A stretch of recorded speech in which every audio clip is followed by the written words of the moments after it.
හෙල්ලෝ guys ඉතින් ඔයාලා සාදරයෙන් පිළිගන්නවා අදත් අපේ වීඩියෝ එකට. ඉතින් හැමෝටම සුබ අලුත් අවුරුද්දක ඒවා. ඉතින් ඔයාලා thumbnail එකේ දැක්කා වගේම අද අපි හදන්න යන්නේ පීසා. ඉතින් වැඩි කතා නැතුව යන් අපි අපේ වැඩේට.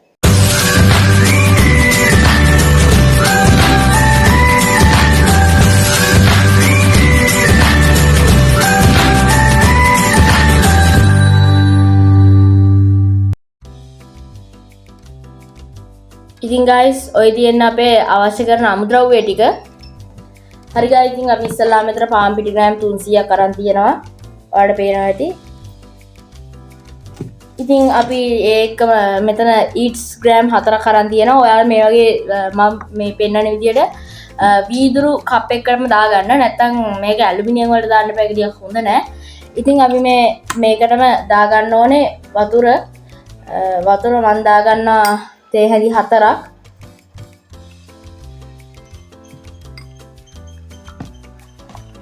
ඉතින් ඊට පස්සේ මේක හොඳට කලවම් කරගන්න ඕනේ. ඉතින් මේ තියෙන මද රස්නේ ඒවා අපි ඉතින් මෙතන ඉස්සලාම ඩෝ එක හදාගන්න විදිය තමයි කියන්න යන්නේ. ඉතින් මේක හොඳට කලවම් කරන්න ඕනේ. මේකේ කියන්නේ හුලං වැදලා නම් තියෙන නිකන් මේ කැට වගේ එළියේ ඒක බය වෙන්න දෙයක් නැහැ. ඔයාලා මේක හොඳට කලවම් කරන්න. දැන් ඉතින් මම මේ ඊස්ට් එකත් කලවම් කරලා ඉවරයි. ඔයාලට පේනවා ඇති. හොඳ නිකන් පේස්ට් එකක් එනවා නිකන් අමුතු නිකන් ස්මෙල් එකකුත් එනවා ඒකේ. හොඳටම දිය කරගන්න ඕනේ.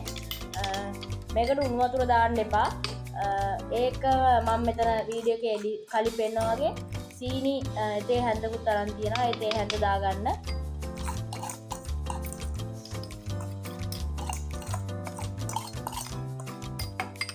ඉතින් අර ඊස්ට් එකටම දාගෙන හොඳට කලවම් කරගන්න.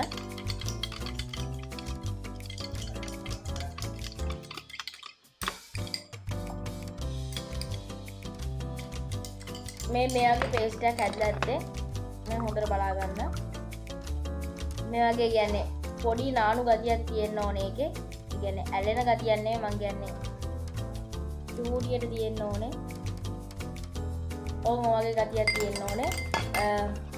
ඉතින් අපි දැන් මේක පැත්තකින් තියාගමු. මතක ඇතුව ඒ වගේ දේවල් කරද්දී මේකෙන් මෙහෙම වහලා තියාගන්න. ඉතින් ඉස්සෙල්ලා ගත්ත මේ පාන් පිටි ටික හොඳට ඔයාලා හලාගෙන ගන්න. දැන් මම මේ හලෝ පාන් පිටි අරන් තියෙන්නේ. ඒකනම මම මෙතන අරන් තියෙනවා පොල් තෙල් මේ කැලි 3ක් අරන් තියෙනවා. ඉතින් අපි තුනෙන් තේ හැලි 2ක් වගේ එන්න දා ගන්න ඕනේ. අපි මෙතන අරන් තියෙනවා ලුණුත් දා ගන්න ඕනේ. ඒ ඔයාලගේ රස අනුව දාගන්න. මම මෙතන දාගත්තේ සාමාන්‍යයෙන් තේ හැන්ද 3න් එකක් වගේ තමයි ගත්තේ. 4න් 3ක් වගේ ගත්තා. ඉතින් අපි ඊට පස්සේ මේක හොඳට කලවම් කරගන්න ඕනේ. හරි guys ඉතින් අපේ ඊස්ට් එක විනාඩි 15කට පස්සේ හරි ඔයාලට පේන කීයක පෙන දාලා එහෙම තියෙනවා නම් ඒක ඒ ගාන තමයි එන්න ඕනේ. නිකන් සීනි දාපු ඉඳ උඩ නිකන් සුදු පාටට මොන හරි නිකන් දියරයක් වගේ එකක් ඇවිල්ලා ඇති. ආන් ඒ වගේ එකක් තියෙනවා නම් ආන් ඒක තමයි පදම. ඉතින් අපි මේ ඊස්ට් ටිකයි අර කලවම් කරපු සීනි ඔක්කොම මේකට දාගන්න ඕනේ පාන් පිටියකට. ඊට පස්සේ ඉතින් අපි මේකට වතුර චුට්ට දාන්න ඕනේ. දැන් මම මෙතන මිලිලීටර් 185ක් අරන් තියෙනවා. ඉතින් ඔයාලට කැමති ප්‍රමාණය ඒ කියන්නේ ඔයාලට ගන්න පිටි ප්‍රමාණය අනුව ගන්න ඕනේ. ඉතින් ඉස්සලාම වතුර චුට්ටක් දාගෙන අනා ගන්නවා. මම ඉස්සලාම හැන්දකින් තමයි මේව කරගන්නේ. මොකද මේකේ ටිකක් ඇලෙන ඩෝ එකක්.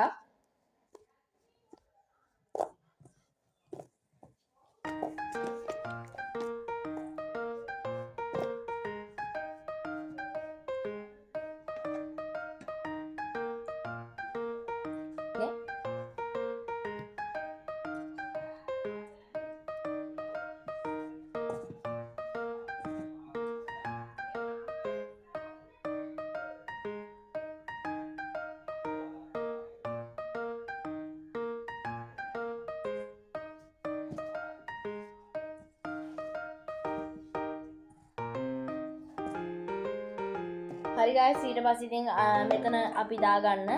ඔයාලට මම පෙන්නන්නම්. ඉතින් මේක මේ විදිහට හොඳට අනා ගන්න. මේකට පොල් තෙල්ලත් ඔයාලා අනන එකට පොල් තෙල්ලත් පිටිපත් මුකුත් ඉස්සලාම දාගන්න එපා. චුට්ටක් ඇලෙන ගතිය එයි. මුකුත් හිතන්නේ නැතුව එහෙම අනාගෙන යන්න.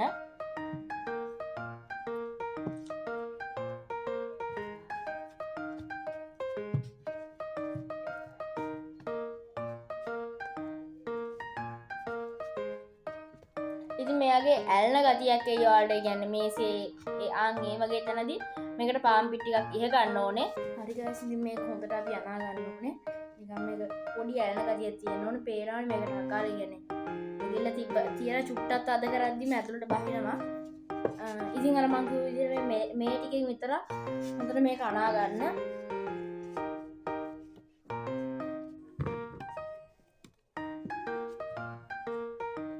ඉතින් guys පේනවනේ මේක මේ වගේ තියා ගන්න ඕනේ. අන්තිමට අපිට මේකට පොල් තෙල් මම අර කිව්ව තේ හැන්දක් ඕනේනවා. මම අරගෙන ඉතුරු කරගත්තේ ඔය හින්දායි. මේ තේ හැන්ද හොඳට මේකේ වටේ මේ කියන්නේ ගා ගන්න ඕනේ.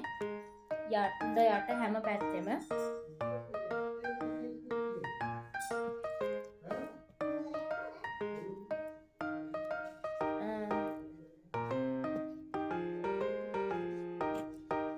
පේනවනේ හොඳට සොෆ්ට් කරගන්න ඕනේ.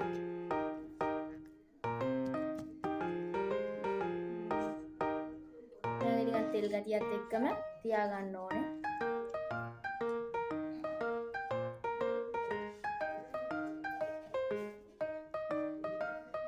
ඊට පස්සේ මේක වෙනම භාජනයකට දා ගන්න ඕනේ. දාලා අපි මේක හරියටම පැයකට ඔන්න වෙන්න තියලා තියා ගන්න ඕනේ. එතකොට ඔයාලට පේනවා ඇති මේ තියෙන්නේ ඩෝ එක. මේක අර ටිකක් අද කියන්නේ අදමත් නෑ නිකන් ඝනත් නෑ අර සොෆ්ට් කියන ඒ කියන්නේ දෙකටම අතර මැදි ලක්ෂණ තමයි තියෙන්නේ.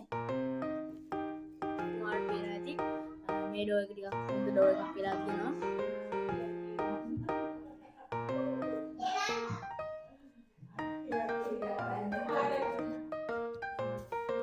හරි guys ඉතින් අපි දැන් ට්‍රේ එක ගන්න ඕනේ. මේ තියෙන මම යූස් කරන ට්‍රේ එක. ඉතින් ට්‍රේ එකට මගේ අන්තිම පොල් තෙල් ටික දා ගන්න ඕනේ. ඔයාලට කැමති නම් බටර් ටිකක් දා ගන්න. මම ඉතින් බටර් යූස් කරේ නෑ. මේ පීසා එකට යූස් කරේ නැති හින්දා මම මේකට යූස් කරන්නේ නෑ. ඉතින් අපි මේක හොඳට තුනී කරගන්න ඕනේ. ඔයාලා ගන්න රවුම් එකක් නම් රවුම් එකක් ගන්න. ෆ්ලැට් එකක් නම් ඒ කියන්නේ කොටු එකක් නම් කොටු එකක් ගන්න. ඉතින් මේක ගොඩාක් තුනී කරගන්න නැතුව සාමාන්‍යයෙන් මේ මෙච්චරක් වගේ එන්න තුනී කරගන්න ඕනේ. හරි guys ඉතින් මේක හදලා ඉවරයි. මම මේ විදිහට හදාගත්තේ. ඉතින් ඔයාලා කැමති නම් මේක හිල් හදා ගන්න පුළුවන්. මම මේක අද හිල් හදා ගන්න නෑ. මේ වටේ චුට්ටක් වැඩිපුර ඉතුරු කරන්න.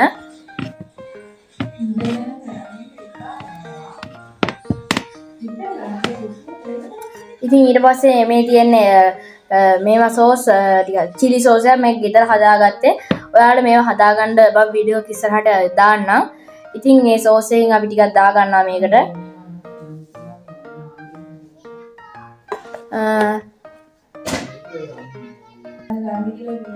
ඊට පස්සේ ඉතින් මේ සෝස් එක අපි හොඳට මේකේ වටේම ගා ගන්න ඕනේ. මට තව සෝස් ටිකක් ඕනේ.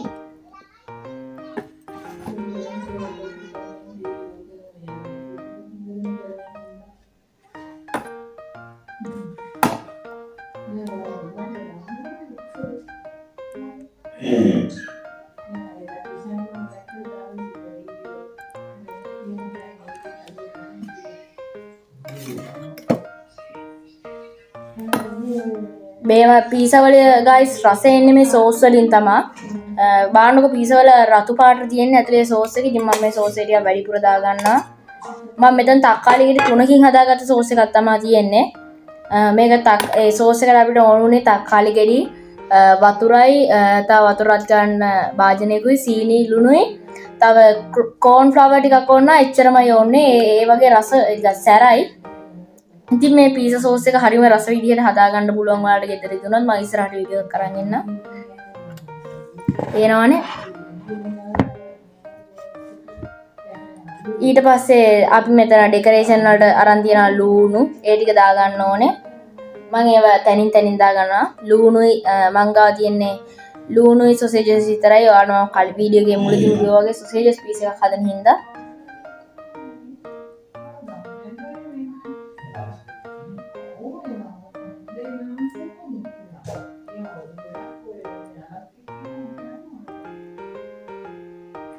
ඉතින් ඊට පස්සේ මම මේකට මේකෙන් සොසේජස් දා ගන්නවා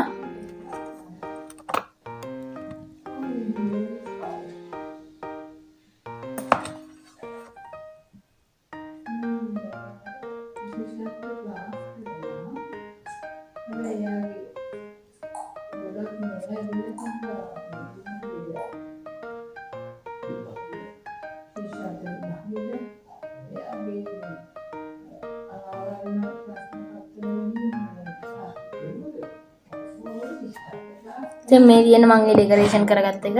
ඉතින් මේකට තව අපි දාන්න දේවල් තියෙනවා. ඉතින් guys අපි මේක දැන් චීස් දා ගන්න ඕනේ.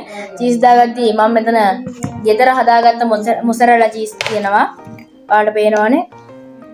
කඩේව වගේමයි. කඩේ ඉතින් ඔයාලට ගණන් මහා ගණන් දීලා ගන්න ඕනේ නැහැ. ඉතින් මේ ගෙදර හදාගන්න පුළුවන්. ඒ වීඩියෝ එක මම ඔයාලට ඉස්සරහට අරන් එන්න. ඉතින් මම මේකට තක්කාලි සෝස් ටිකක් දා ගන්නවා. ඒක මම මේකට තව බිත්තරයක් දා ගන්න ඕනේ. බිත්තරේ හොඳට කටු වැටෙන්නේ නැති වෙන්න අපි මේකට දා ගන්න ඕනේ.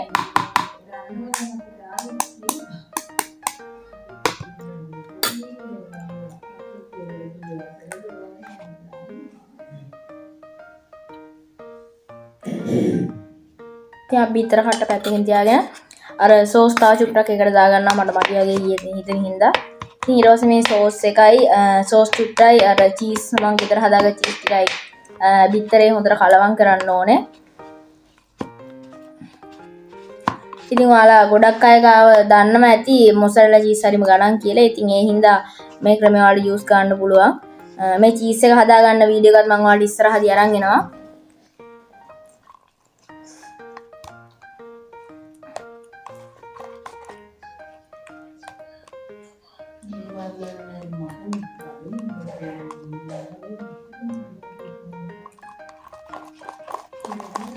ඉතින් පේනවනේ ඔයාලට මේ වගේ තියෙන්න ඕන චීස් එක ටිකක් අර ඇදෙන ගතිය තියෙන්න ඕනේ.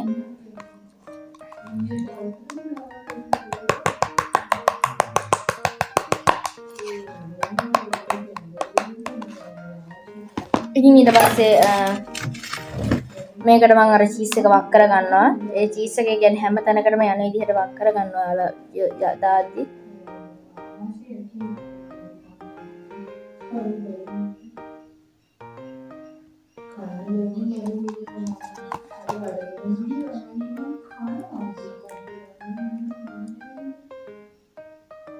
ඊට පස්සේ හොඳට අපි හැම තැනකටම යන විදිහට මේවා කරගන්න ඕනේ.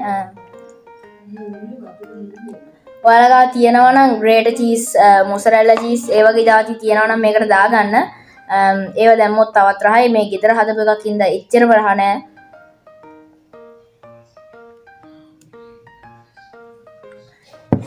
ඉතින් මේ තියෙන්නේ එහෙම දාගත්ත ටික තමයි.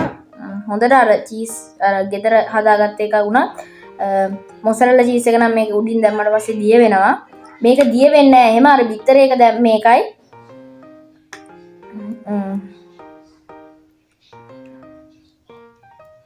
හරි guys පේනවනේ ඔයාලට.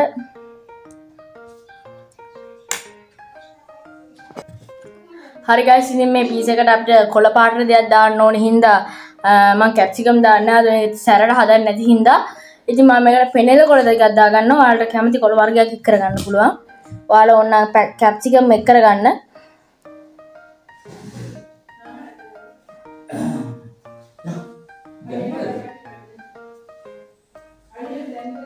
බිත්තර උඩින්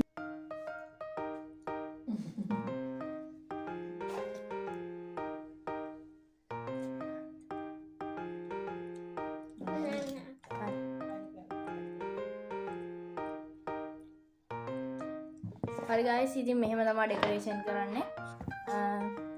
ඉතින් ඔයාලා කැමති නම් තාම මේකට සෝස් ටිකක් එක් කරගන්න පුළුවන්. මම ඉතින් ඉච්චර දේවල් එක් කරගන්නේ නැහැ.